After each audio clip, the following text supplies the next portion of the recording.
aquí con Gustavo Daniel González, que es historiador, sociólogo e investigador de la Universidad de Buenos Aires. Hace mucho tiempo fue alumno de esta escuela. Actualmente trabaja en investigaciones relacionadas con la lucha por la recuperación de la tierra en una comunidad colla, en Salta, y sobre disputas entre sistemas agroalimentarios y modelos extractivos. Es coautor del libro Bicentenarios Otros, Transiciones y Resistencias 2011. Buenos días, Gustavo. Hola, ¿qué tal? Es un gusto estar acá con ustedes. Bueno, vamos a hacer las preguntas. Respecto a las reformas borbónicas, ¿por qué los reyes borbones planearon un programa de reformas para su imperio? Bueno, ustedes saben que durante el siglo XVIII en España comienzan a gobernar la familia de los Borbones.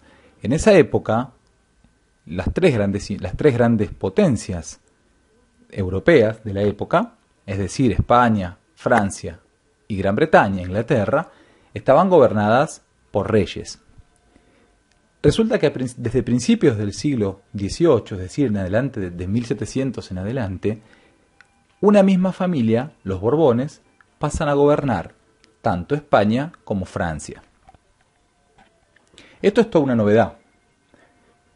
Pensemos que se empieza a desequilibrar el balance del poder en la propia Europa. Los reyes Borbones, decimos que tienen origen francés, empiezan a gobernar España y notan la decadencia del sistema español. Estos reyes serán conocidos como los déspotas ilustrados, es decir, que son reyes que mantienen la forma de la monarquía absoluta, pero empiezan a combinarla, esta monarquía, con las ideas de la Ilustración. Es decir, que van a empezar con un programa de reformas cuyo objetivo es consolidar un Estado poderoso que se pueda mantener como un imperio. Para ello consideran que lo que hay que hacer es depurar las finanzas del reino y crear a la vez una eficiente maquinaria administrativa. Pero para eso necesitaban los recursos de las colonias y además proteger las fronteras de este imperio. Todo esto tenía como finalidad contener el avance de la otra gran potencia entonces en disputa, que era Gran Bretaña. Que recordemos que Gran Bretaña en esta época estaba en el momento inicial, digamos, de la revolución industrial, que empieza a producir mercancías a menor precio que sus competidores y además en mayor cantidad.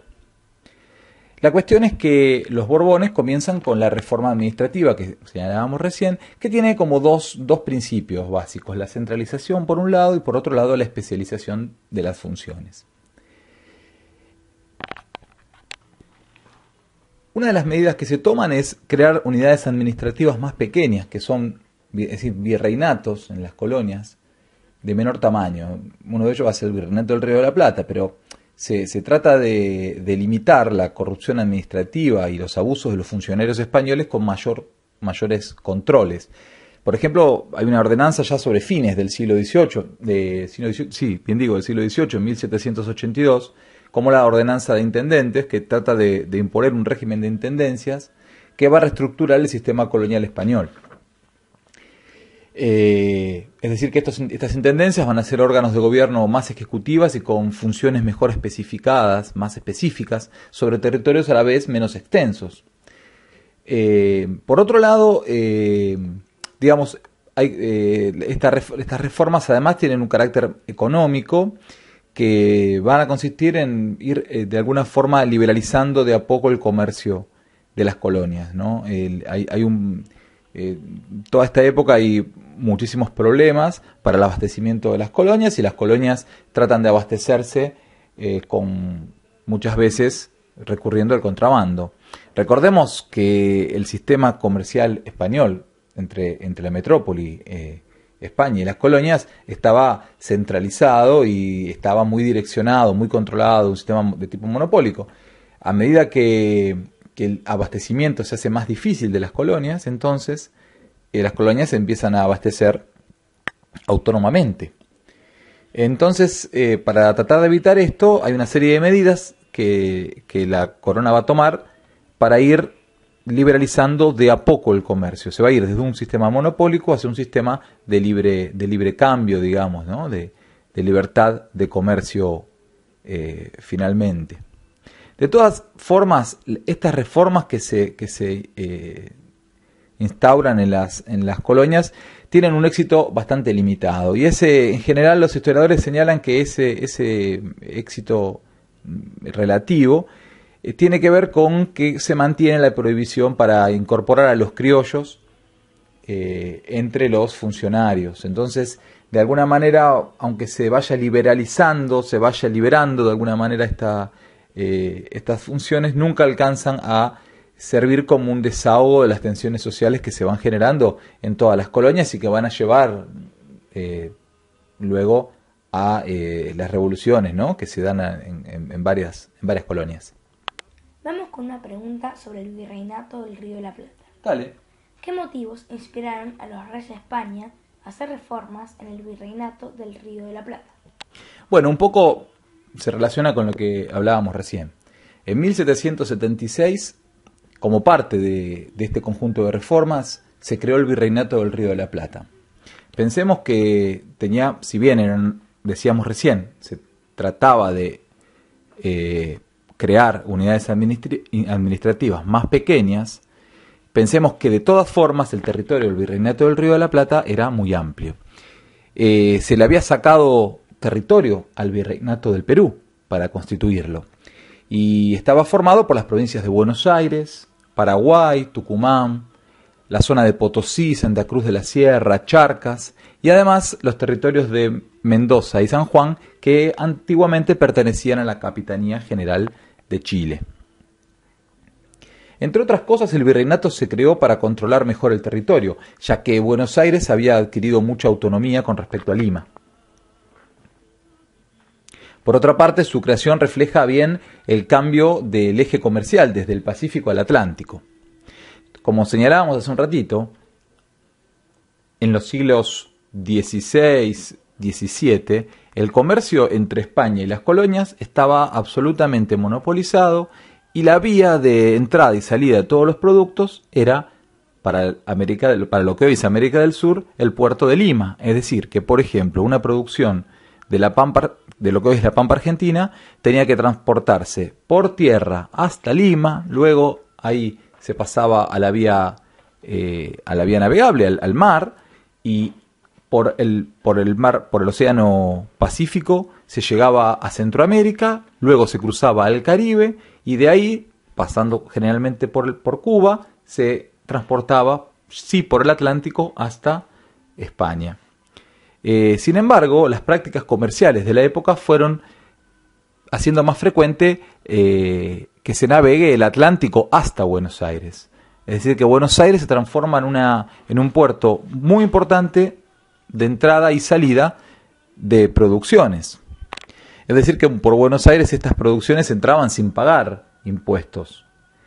Entraban y salían producciones sin pagar impuestos. Entonces, cuando se crea el virreinato, se pretende de alguna forma controlar el contrabando por el puerto porteño. Sobre todo pensemos la plata de Potosí, que se escurría de alguna forma por estos puertos y se iba sobre todo a las arcas de la corona británica.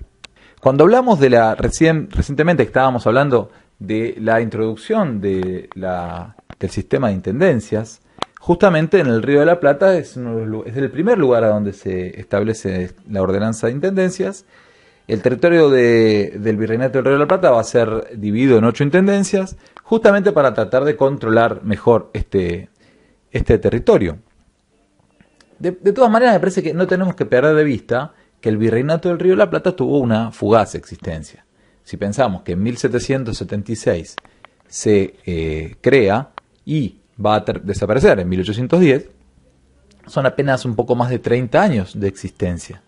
Es decir, que mal se podían, con los tiempos, sobre todo en los tiempos en los que estamos hablando, donde la información circulaba mucho más lentamente, etcétera, mal se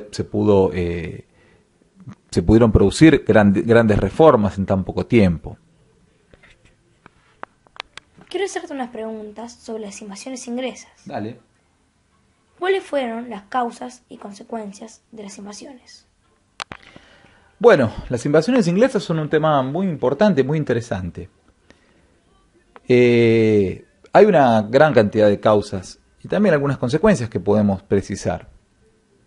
Primero me gustaría contarte que las invasiones inglesas no fueron inesperadas. De alguna manera, la situación europea permitía pensar que los puertos hispanoamericanos podían ser atacados por naves inglesas. Pero, más allá de eso, cuando se produjeron en 1806 y en 1807, sobre todo la primera en 1806, el Río de la Plata estaba muy mal preparado para enfrentarlas.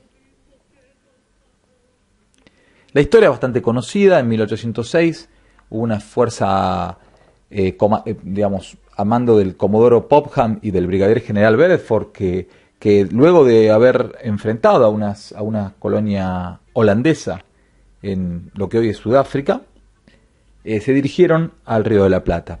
Las fuentes documentales señalan que no parece haber habido una orden expresa de la corona británica de atacar Buenos Aires. Más bien parece que se vieron seducidos por la existencia de un tesoro, digamos, de plata y oro también, que se estaba acumulando en Buenos Aires para ser remitido a España. Pero si hablamos de las causas, digamos, como te decía recién, tendríamos que hablar de la situación europea. Te decía hace un rato que durante el siglo XVIII España y Francia fueron aliadas durante muchísimo tiempo. Esa alianza, digamos, permitió que España enfrentara a Gran Bretaña durante gran parte del siglo XVIII y principio del siglo XIX también. ¿Qué pasa? En 1789 se produce la Revolución Francesa. Esa, supongo que alguna vez habrás escuchado hablar. Y la Revolución Francesa termina con la monarquía francesa, justamente de Luis XVI, pero que es un Borbón, y llegan a decapitar al rey. Eso los enfrenta necesariamente, empieza a tener algunos problemas con la monarquía borbona de España, con la rama borbónica de España. Luego tenemos que en Francia, luego de la Revolución Francesa, unos años después, va a aparecer una figura muy importante, que es la de Napoleón Bonaparte. Y Napoleón Bonaparte va a invadir el territorio español, va a ocupar el territorio español, a tal punto que en 1808 va a ocupar el territorio y va a hacer abdicar al rey Fernando VII y va a poner a su hermano en el trono. Es decir, que acá vemos que hay una gran injerencia francesa en España. Es decir, que cuando se producen las invasiones en 1806 y 1807, hay una gran presencia francesa en España. Es decir, que entonces eran considerados, los puertos hispanoamericanos, eran considerados enemigos por la corona británica. Si uno tuviera que analizar las consecuencias de las invasiones, digamos que yo creo, la primera consecuencia que se me ocurre y que me parece que es de lo más importante es que a partir de la creación de milicias, porque para poder defender el puerto de Buenos Aires, sobre todo los criollos empiezan a participar en milicias.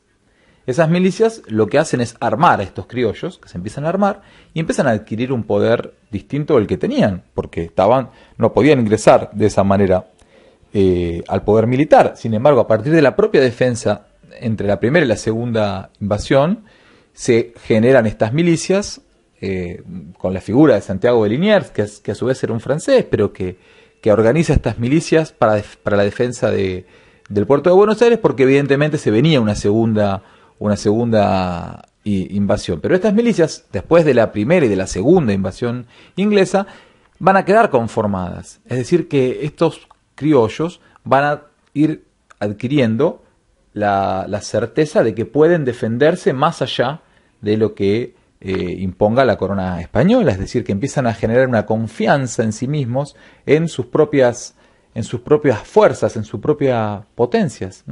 Entonces, eso va a ser muy importante si lo pensamos para 1810. Me parece que esta es la gran consecuencia.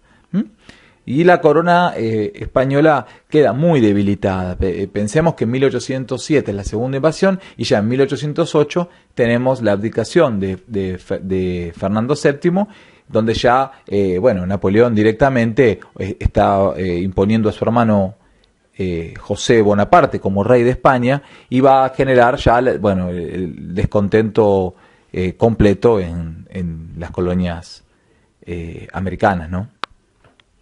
Recién hablaba sobre la situación europea, pero ¿qué fue la Junta Central? Bueno, muy interesante. La Junta Central de Sevilla fue el órgano que quedó, digamos, con la soberanía, digamos, española cuando España está invadida y su rey está preso. Es decir, los españoles que se mantienen luchando contra Napoleón, que no admiten que Napoleón haga abdicar a su rey y lo sustituya por su hermano, como te decía recién, van a conformar en Sevilla la Junta Central. Esta Junta Central lo que va a tener es, digamos, en teoría, lo que tiene es controla lo que sería el poder ejecutivo de España de esos días. Es decir, que va a quedar como en la reserva del poder autónomo español. Pensemos que de todas maneras su existencia también es muy fugaz, porque va a existir desde la abdicación de 1808 de Fernando VII, la abdicación de Bayona, hasta enero de 1810. Fíjate que esta fecha es muy importante porque es a principios de 1810 que el último reducto de poder español en Europa va a terminar cayendo, el último bastión, que va a ser esta Junta Central. Centrando la Revolución de Mayo, ¿qué nos puede contar sobre la Semana de Mayo? Bueno, mira, la Revolución de Mayo es un tema apasionante y un tema complejo a la vez. Por supuesto que nada se resuelve en una semana. Se habla de la Semana de Mayo para aludir a los días previos a la Revolución del 25 de mayo. Pero, como te venía contando recién, en realidad nos tenemos que remontar a mucho tiempo atrás para encontrar las causas profundas de la revolución.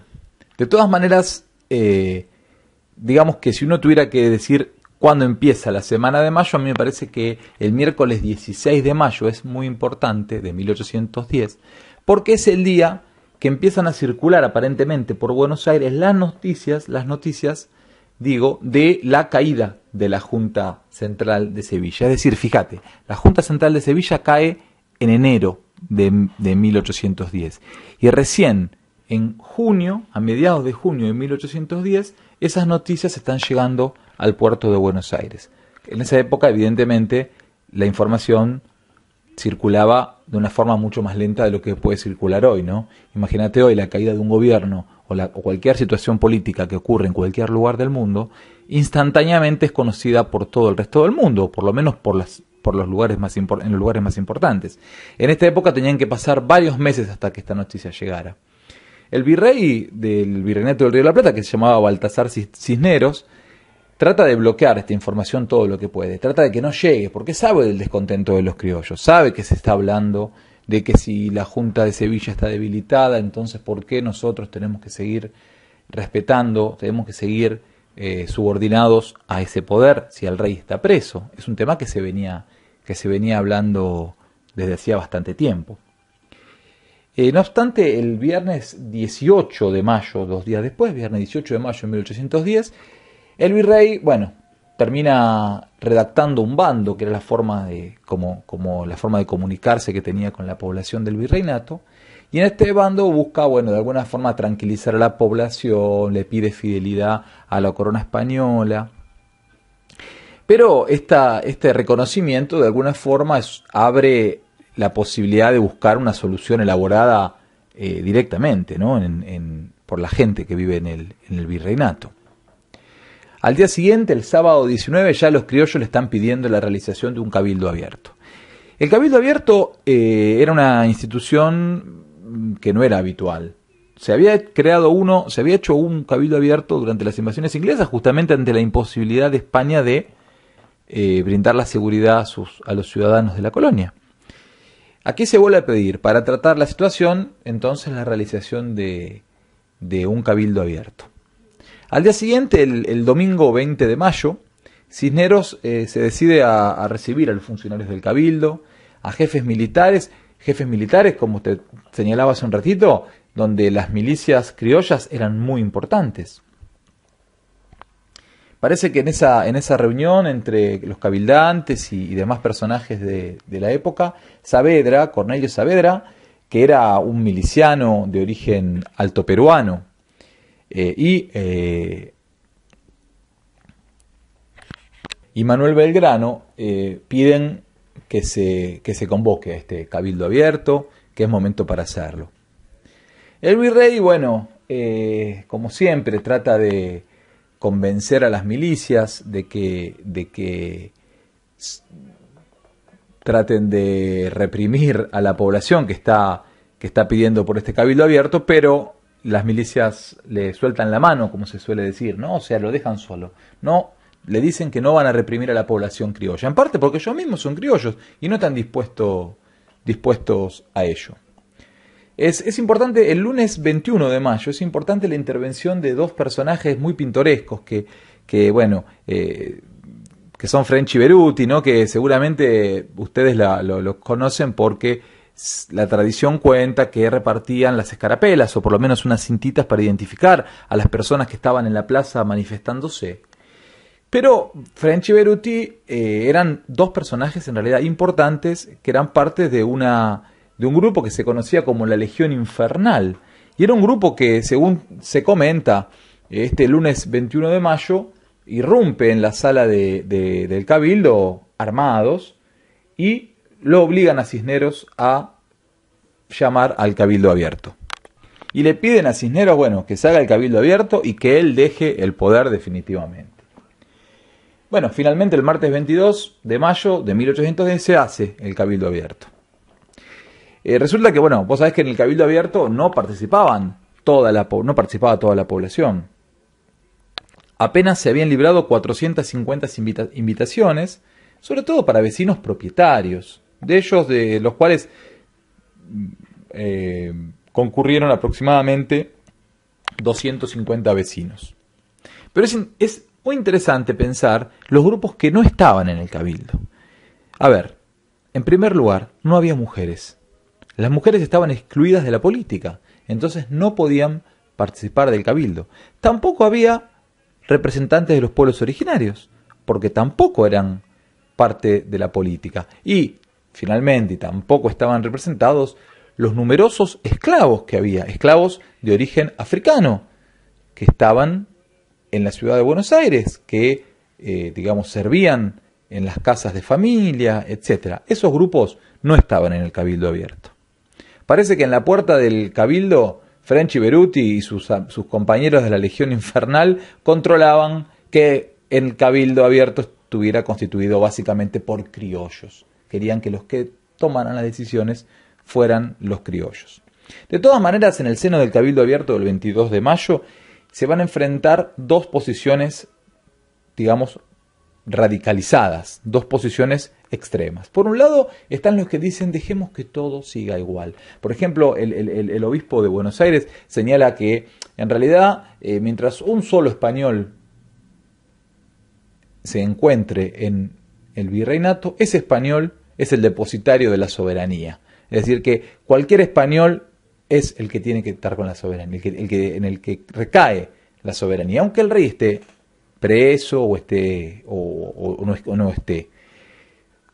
Enfrentada a esta situación, a esta posición, que era de continuidad, como se venía dando la política en el virreinato, encontramos, por ejemplo, en la otra punta, a Castelli señalando que hay que conformar una junta de gobierno autónoma, que de ninguna manera hay que desconocer absolutamente al Consejo de Regencia, que era una institución medio virtual que había quedado en España tras la caída de la Junta Central. Finalmente, en el Cabildo abierto se decidió tomar una medida intermedia. O sea, se pide que cese el mandato del virrey. El virrey no esté en sus funciones, y que el cabildo busque conformar una junta.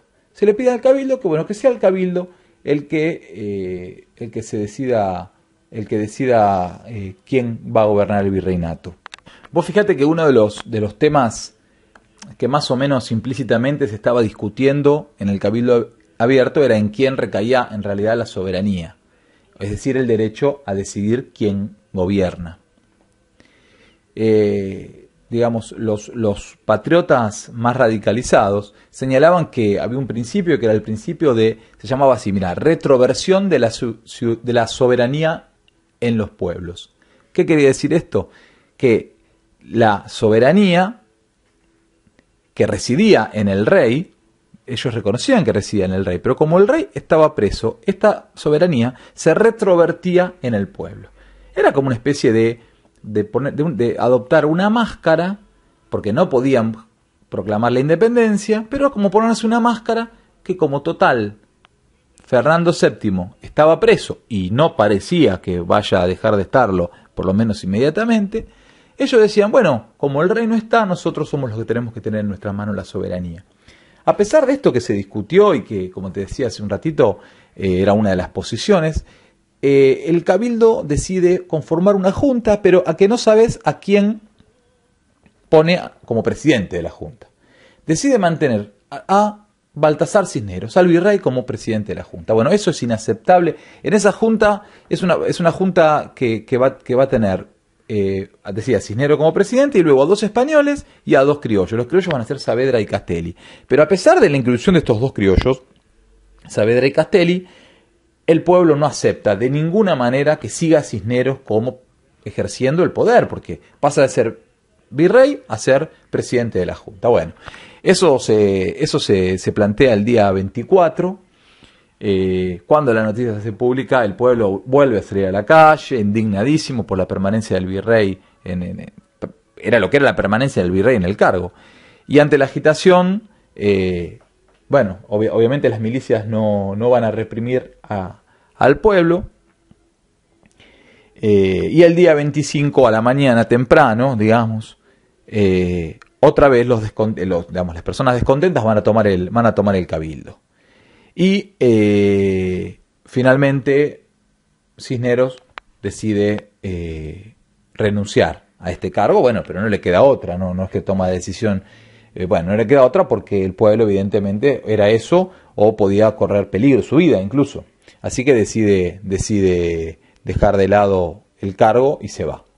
Y ahí se va a conformar entonces sí la primera junta, es decir, la primera expresión de gobierno patrio que tuvimos en el Río de la Plata. Y ahora sí, bueno, esta primera junta de gobierno que va a estar, recordemos que el presidente va a ser Cornelio Saavedra, que como te decía hace un ratito, es un criollo, es un alto peruano, es militar y es un criollo. Los 2 secretarios de la primera junta, tanto Mariano Moreno como Juan José Paso, también son porteños, ellos son abogados, o sea que ya acá tenés 3 figuras, las 3 figuras más importantes son criollos. Luego en los vocales, que son 6 vocales, vamos a tener 4 criollos, que son Manuel Alberti, que era un sacerdote, Miguel de Ascuénaga, que era un militar, y Manuel Belgrano y Juan José Castelli, ambos que también son porteños, criollos, y son abogados los 2.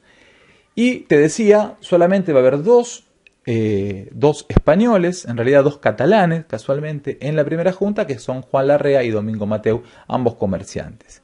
Es decir, que si vemos que la gran mayoría de la primera junta entonces son criollos. Los criollos logran por fin dejar de lado a los peninsulares en las juntas.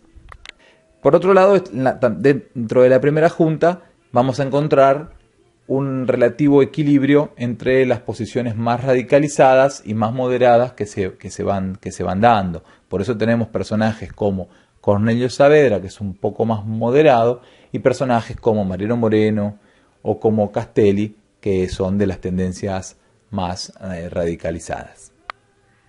Quisiera una reflexión suya sobre los pueblos originarios y la Revolución de Mayo. Bueno, digamos, yo recién te señalaba justamente que los pueblos originarios, por ejemplo, no estaban representados en el Cabildo Abierto, porque en realidad ellos no formaban parte de los vecinos a los que estaba permitido hacer política, ¿sí? Los pueblos originarios tenían una situación de sometimiento. La habían tenido desde los orígenes de la conquista. Digamos, recordá que ya a fines del siglo XV y principios del siglo XVI, cuando comienza la conquista americana, ¿no? La conquista que es destrucción, que es apropiación de los territorios indígenas, es saqueo, es robo. En esa conquista, los pueblos, desde esa conquista, a partir de ahí, los pueblos originarios, los indígenas, tienen una posición sometida respecto de los europeos, de los españoles, ¿sí? La Revolución de Mayo, digamos que está hecha por criollos, y los pueblos originarios no intervienen directamente en la revolución, ¿sí? Sin embargo, es interesante pensar que al interior de la primera junta, por ejemplo, la primera junta patria de gobierno, no hay una unanimidad de pensamientos con respecto a los pueblos originarios.